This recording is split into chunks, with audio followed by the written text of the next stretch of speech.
سلام داملای محترم حاجی میرزا، خواهش میکنم با این سوال من جواب درست در همین جمعه گویید. التماس ضرور است. آیا منکر و نکیر در قبر از مرده پرسش میکنند یا پیش از صلات جنازه را خواندن؟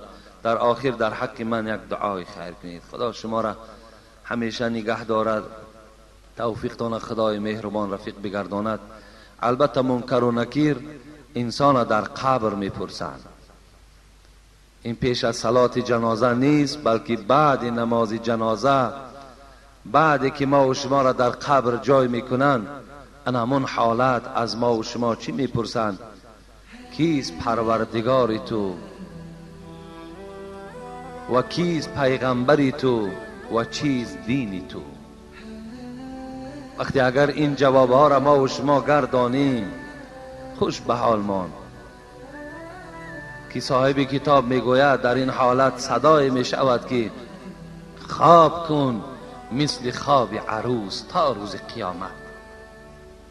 چگونه ای که عروس خواب میکند، کسی دلاور نمیشود که نه پدر و نه خسر و نه مادر او را از جایگاه خوابش سحر بیدار کنند. این چونین صدای میشود است که خواب کن تا روز قیامت مثل خواب عروس. این صدا را شخصی میشنود که اگر در دنیا عملهای نیک داشته باشد، اگر در دنیا اصلاح شده باشد، انشاءالله این صدا را در قبر میشنود.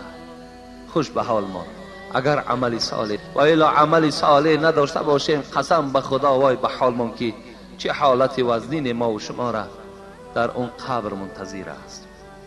وقتی میگوید اذا کانت صالحه، وقتی یک آدم صالحه را، یک آدم خوب بالای همون تابوت که بار میکردند، پیش از آن که در قبر داخلش کنند، ملائکه های رحمت وقتی که این بنده خوب، بنده خدا ترس که بود، جایگاهش پیش از قبر الله که نشان میدهند، بهترین باغ ها را نشان میدهند که الحال بعد داخل این قبر تو انمین وارد انمین باغ میشوی.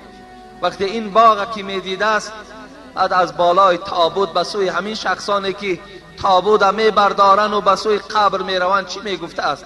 افسوس که ما و شما گفتی حبیب خدا اگر صدای اونها را شنویم هر آینه بیهوش میشویم، صداشان را نمیشنویم. میگفته است قدمونی قدمونی، تابوت بردارها را، این مرده بالای تابوت، حبیب خدا این حدیث صحیح است، میگفته است قدمونی قدمونی، درو درو درو مرا بالای قبر برین، درو درو مرا داخل قبر برین، زیرا که من باششگاه خدا، زیرا که من قدمگاه خدا، من مقام خود معلق دیدم.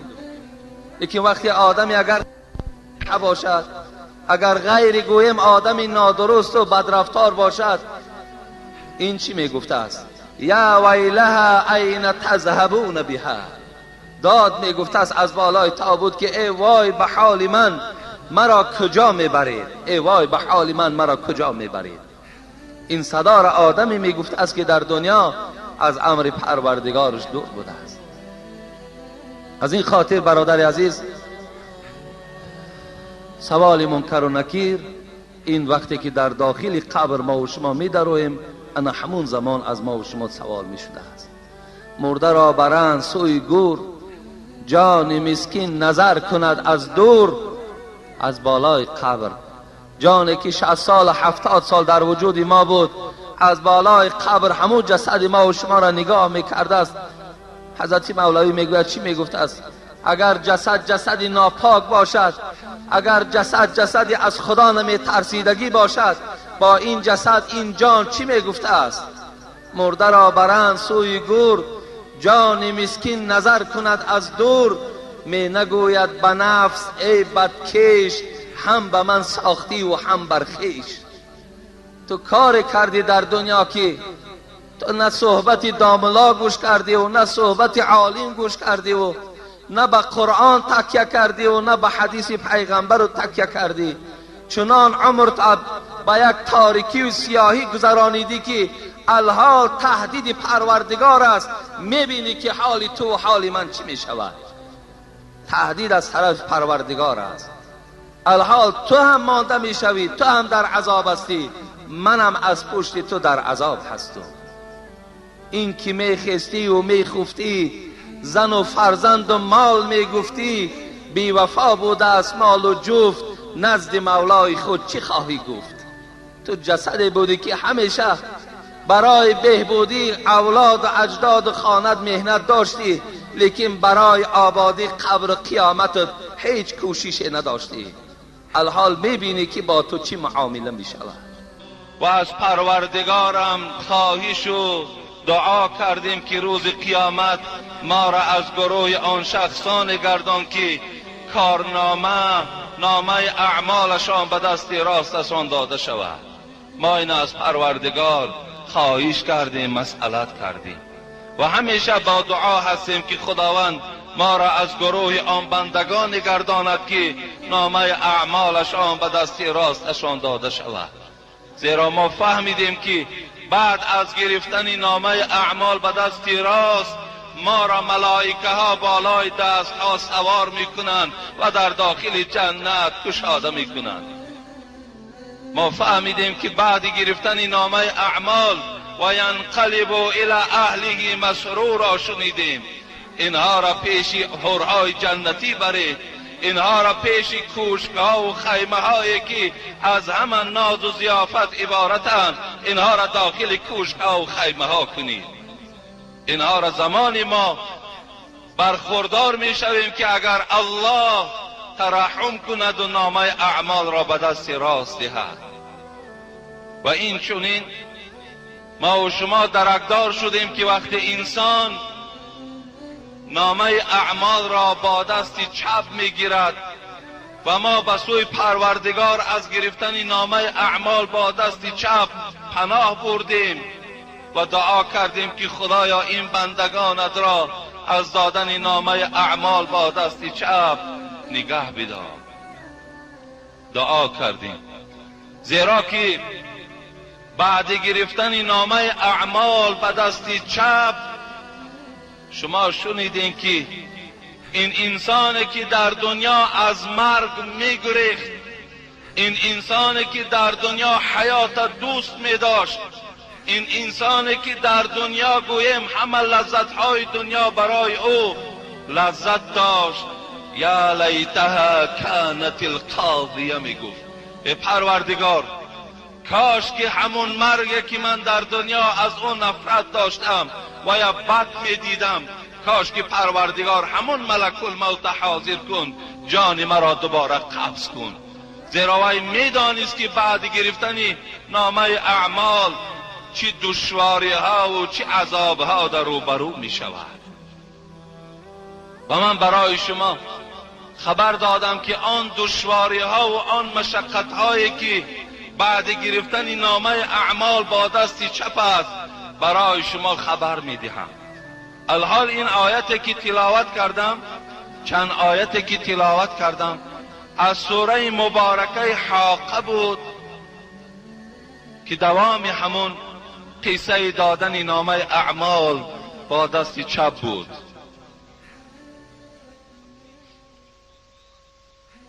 این چگونه بود؟ خذوه فغلوه ثم الجحیم صلوه. الله میگوید چه خطاب، چه دهشت، چه یک فرمان وزنین بعد گرفتن نامه اعمال با دست چپ از طرف پروردگار صادر می شده است.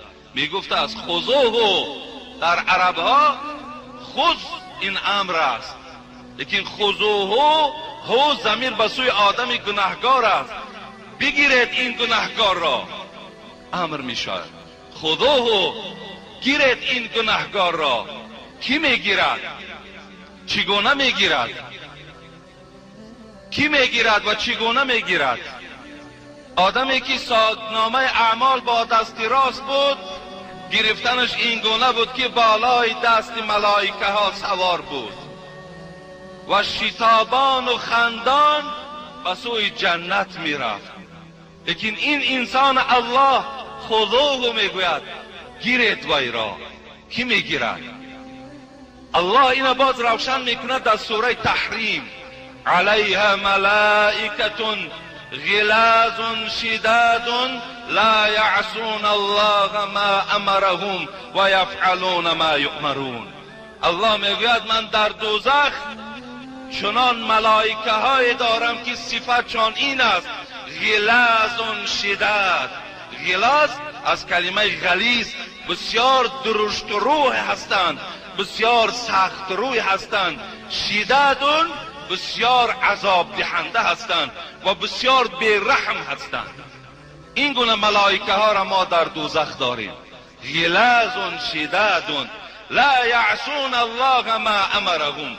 پروردگار میگوید با این قدر درشت رویی، با این قدر قوه بزرگی که دوزخی ها ملائکه ها دارند، با این از پروردگارشان سرکشی نمی کنند. و یفعلون ما یؤمرون. آن چیزی که الله حکم میکند این ملائکه های دوزخ و انجام میدهد. چی میگوید؟ این ملائکه های درشت رو و سخت روی الله میگفت از خذوه، گیریدش، برداریدش. چگونه میبردارند؟ میگردیم به سوره الرحمن میدراییم. الله برداشتن ملائکه ها را برای گناهکارها میگوید: فیؤخذ بالنواصی والاقدام. الله گفت این ملائکه ها را وقتی من امر میکنم گناهکار را بردارید، از کجاش میگیرند؟ فیؤخذ بالنواصی، از موی سرت میدارند، والاقدام، از قدمهات میدارند. در دست ملائک فقط موی سری تو و همون کف پای تو در دستش است.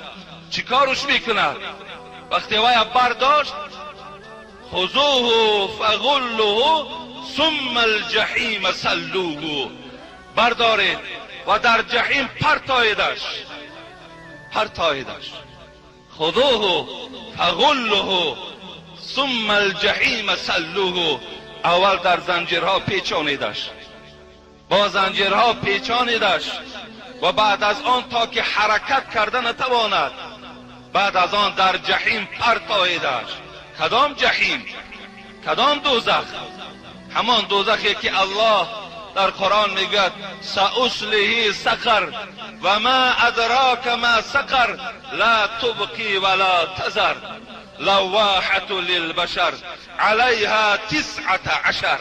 پروردگار میگوید: ای محمد صلی الله علیه و سلم، به بندگان خدا دوزخ خبر ده که دوزخ چگونه دوزخ است. امروز در زبان ما بسیار عادی رانده می شود، میگیم خیلی دوزخش میبرند، لیکن الله میگوید: و ما ادراک ما سقر. این سوال هست که از عذاب دوزخ باز خبر میدهد، و اونها خبر ده که دوزخ چیست. الله بیان کرد: لا تبقی ولا تذر. دوزخ جایی هست که از عذابش نه نجات میابی، نه در عذابش هلاک میشوی. نه از عذاب نجات یافتن است، نه در عذاب وفات کردن است، هلاک نیست. چگونه که سوره اعلا پاره 30 از قرآن میگوید: ثم لا یموت فیها ولا یحیا. در دوزخ مردن نیست، در دوزخ از عذاب پروردگار خلاص شدن نیست. لا تبقی ولا تذر. الله بیان میکنه دوزخ جایی هست که گوشت و استخوان تو را نابود میکند. لا تبقی ولا تذر لواحة للبشر. الله میگوید دوزخ جایی هست که رنگهای شما را تغییر میدهد، رنگهای شما را به رنگ سیاه مبدل میکند. لواحة للبشر علیها 19. پروردگار گفت من در دوزخ 19 تا ملائکه دارم که فقط دوزخی ها را عذاب میکنند. 19 تا 19. 9 میشود 10. 19 تا فرشته دارم که همیشه دوزخی ها را در دوزخ عذاب میدهد. حضرت ثعلبی میگه جای تعجبش نیست که یک فرشته که ملک الموت است جان میلیون های روی دنیا را میگیرد، پس این 19 تا ملائک قدرت دارد که تمام دوزخی ها را عذاب دهد. قدرت دارد گفتند. حضرت قتاده در تفسیرش میگه صحیح این است که این 19 ملائکه‌ای که پروردگار در قرآن ذکر میکند این سردار ملائکه های دوزخند. اینا با خود یاردمچی ها دارند، دوزخی ها را عذاب میدهند. کجا میبردهاند؟ جهنم میبردهاند. جهنم جایی هست که انسان گوشت و پوستش باقی نمیماند. الله در سوره نساء هم چی میگوید؟ میگوید کلما نضجت جلودهم بدلناهم جلودا غیرها لیذوقوا العذاب. این معجزه قرآن است. این آیت الله را ببین چگونه زیبا بیان میکند. کلما نضجت به معنای پختن است. الله میگوید وقتی که پوست دوزخی در دوزخ میسوزد، وقتی که پوست دوزخی در دنیا در همون دوزخ میپزد، چی میشود؟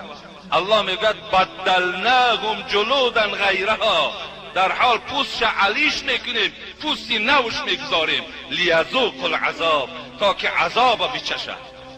اینا میگوید معجزه قرآنی است. چگونه معجزه است؟ ببینین همه وقت عذاب پوست میفهمد. پوست وقتی در بالای پوست تو یک پشه حرکت کند، وقتی بالای پوست تو یک مورچه روان شود، در حال تو حس میکنی تمام این رگ و پیوند با پوست ها چسبیده. اینا میگن معجزه قرآنی است که امروز علم طب هم کشف کردن که عذاب فقط پوست حس میکند. الله گو وقتی که پوست تو میسوزد، وقتی پوست تو میدرد، وقتی پوست تو میپزد، بدلناهم جلودا غیرها، در حال پوست تو را ما عوض میکنیم. با چی خاطر؟ لیذوقوا العذاب، تا که عذاب بچشی، تا که عذاب تو حس کنی. چگونه ای که در پاره 29 قرآن هم سوره قیامت بازی هم معجزه قرآن خدا بیان میکند که بلا قادرین علی ان نسوی بنانا، ما قادر هستیم، قدرت داریم که در روز قیامت تمام جسم تو را جمع کنیم از آنچه بنانا گفت پروردگار، حتی سر انگشت تو را جمع کنیم.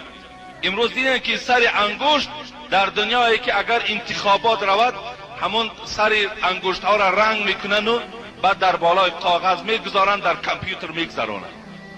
ببینید به خاطر چی است؟ به خاطر که نوک انگشت پروردگار برای چیزی ذکر کرد، برای که آن خطایی که در سر انگشت است در تمام دنیا اگر میلیارد آدم باشد، سرای خطایی که انگشت هستند در انگشت هستند اینا دیگرگونند.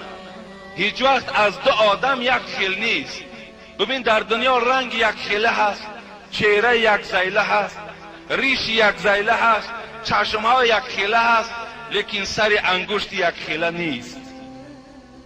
اینا میگن چی هستن؟ اینم از معجزه قرآن است. پروردگار در قرآن پوست های شما را ذکر کرد که میسوزانیم، زمانی که سوختن و پختن باز در جاش کار میکنیم، دیگر عوض میکنیم، در جاش دیگر میمانیم. از آن جمله بعداً چی میشود؟ وقتی که دوزخی را گرفتن و در دوزخ ملائک تیار است، یک دستش در موی سر و یک دستش در پای تو قپیده است. ثم الجحیم سلوه، الله میگوید باید پرتایید. وقتی که کلمه پرتافتن که آمد معلوم میشود که وای از بلندی در پستی میپرتاید. البته دوزخ هم در حدیث های رسول اکرم بار ابو هریره چی میگوید؟ میگوید كنا مع رسول الله صلی الله علیه و سلم اذ سمع وجبتا، بار با حبیب خدا نشسته بودیم که ناگاه یک صدای ترکیش، یک صدای چیز میکفیدگی باشد به گوش ما رسید که همگی ترسیدیم. فقال تدرون ما هذا، رسول اکرم گفتن ای ابو هریره، ای اصحاب من، آیا ترسیدید؟ گفتم بله ای حبیب خدا، این چی صدا بود؟ از صدا ترسیدیم. گفت ندانستین چی صداست؟ گفتیم الله و رسول اعلم، خدا و پیغمبر داناست، ما ندانستیم این چی صدا باشد. حبیب خدا گفتن هذا حجر رمی بها فی النار منذ 70 خریفا فهو یحوی فی النار الان حتی انتهى الى قعرها. روایت مسلم است. حبیب خدا گفت این سنگ بود ای بنده های خدا که 70 سال پیش این سنگ از بالای دوزخ پرتافته بودند. الان وی در قعر دوزخ رسید، صدای انا همون سنگ بود. گفت 70 سال با کدام سرعت این سنگ حرکت کرده است. شما تصور کنین عمیق بدن او را، چقر بدن دوزخ از روی همین حدیث رسول اکرم خودتان بها دین که چند کیلومتر این دوزخ چقری داشته است. حبیب خدا میگه یؤتی بجهنم یوم القیامت لها 70,000 زمام مع كل زمام 70,000 ملک یجرونها. حبیب خدا گو روز قیامت انا همین دوزخی که الله میگوید انا همین دوزخ 70 لجام دارد. 70 لجام، همین در هر یک لجامش 70,000 ملائکه کشان کشان ویا به محشرگاه حاضر میکنند. یک ملائکه قوتش دنیا را چپه کردن است. در هر یک لجام 70,000 ملائکه. اگر 70,000 ملائکه ما به 70 ضرب کنیم 490,000 ملائکه فقط دوزخ کشیده میارند. برای کیها؟ برای کسانی کیا هستند اینا؟ کیها واردی اونها میشود؟ الله الحال بیان میکند. کسانی که در دنیا نامه اعمال را با دست چپ گرفتند. کسی در آخرت نامه اعمال با دست چپ گرفت. کیها با دست چپ میگیرند؟ ثم في سلسلة زرعها 70 ذراعا فاسلكوه إنه كان لا يؤمن بالله العظيم ولا يحض على طعام المسكين. الله بیانشان کرد اینا کسانی هستند که در دنیا مالدار و ثروتدار بودند، حق خدا را جدا نمی کردند. اینا در دنیا دولت داشتند، مال داشتند، لکن پروای یتیم بچه ها و پروای همسایه های فقیر و مسکین نداشتند. اینا در دنیا کسانی بودند که فقط این مال و ملک برای معیشت، برای سوار کردن دخترهای مردم، برای راحت، برای زینا، برای کزینا و برای گویم جایهایی که دخترهای عریان رقص میکنن برای اونها جایها ساخته بودند. اینا از طایفه انمونها هست. اینا از کسانی هستند که دوم الله بیان میکند کسانی که در دنیا ایمان به پروردگار نداشتند. اینها مسجد یک جای خرابات می شماریدند. اینها قرآن پروردگار کتاب آسمانی حساب نمی کردند. اینها قبر و روز قیامت افسانه می دانستند. اینا کسانی بودند که در دنیا مبارزه به ضد اسلام می بردند. اینا کسانی بودند که نام مسلمان داشتند لیکن در خلوت علیه اسلام جنگ می کردند. اینا از همون طایفه است. امروز اسلام ما و شما عجیب یک رنگ گرفت. عجیب یک رنگ گرفت. در مسلمان و در مؤمن حیرت میمانی که وی مسلمان است یا مؤمن است دیگر شناختش نمی شود. چگونه که امروز دخترها و خواهرهای ما و شما لباسهای مردانه را پوشیدن که دیگر جدا کردن نمی توانیم این مرد است یا زن. امروز مسلمان ما را فهمیدن نمی شود که این چگونه مسلمان است. این چگونه مسلمان است. حالا که پروردگار با تمام مسلمان ها میگوید یا ایها الذین آمنوا ادخلوا فی السلم کافة ولا تتبعوا خطوات شیطان انه لکم عدو مبین. پروردگار چی میگوید؟ ای کسانی که ایمانی با پروردگار دارید در خلوتی با پروردگار جنگ نکنید. در ظاهر خودتان مسلمان و مؤمن نشان میدهید، لیکن در قفا شما مثل گرگ درنده هستید. این کسانی که ایمانی به پروردگار دارید در اسلام با پررگی داخل شوید. برخی از مفسران کافر حالی از ادخلو میدانند. معنای چی میدهد؟ معنای این که شما با زبانهاتان به اسلام درآیید، با دلهاتان به اسلام درآیید، با پایها و با دستها و با شکمهاتان به اسلام درآیید. مقصد با زبان تو مسلمانی ولکن دل تو منافق است. در پهلوی برادر مسلمان 5 وقت نماز میخوانی لیکن تو فاسق هستی. این گونه مسلمانی تو لازم نیست میگوی. در اسلام تو با پررگی داخل شو. امروز مسلمان دروغگو، امروز مسلمان کینه، امروز مسلمان صاحب حسد، امروز مسلمان صاحب بخیلی، امروز مسلمان پارخور، امروز مسلمان رباخور، امروز مسلمان پدر و مادر احترام نمی کند. امروز مسلمان زبانی دشنام دارد. امروز مسلمان نام مسلمانی دارد لیکن پایش اصلا مسجد دیدگی نیست. امروز مسلمان های ما اگرچه مسجد هم که آید، اگر حلقه نشینند غیبت فقط مردم مسلمان میکنند. مسلمان سنگ میزنند، علیه مسلمان و مسجد مبارزه میبرند. آیا همین انسان تعجب ده نمیارد همین اسلام؟ تو چگونه مسلمانی؟ این گونه مسلمانی نیست. پروردگار صفتهای مسلمان را بسیار یاد کرده است. 5 وقت نماز دارد لیکن در ماشین دخترهای مردم سوار زنا دارد. حبیب خدا لا یزنی زان حین یزنی و هو مؤمن، میگه رو تا سیاه میکنی تو. حبیب خدا میگوید تو دروغ میگویی، تو زنا میکنی، با زمانی که خودت مؤمن میشماری. و یسرق السارق حین یسرق و هو مؤمن، پیغمبر خدا گفت نخواه مؤمن دزد باشد، وای دزدی میکند حالا که وای خودش را باز مؤمن میشمارد. و یشرب الخمر حین یشرب و هو مؤمن، عرق می برداری میخوری باز میگوی من مسلمانم. تعجب آور است.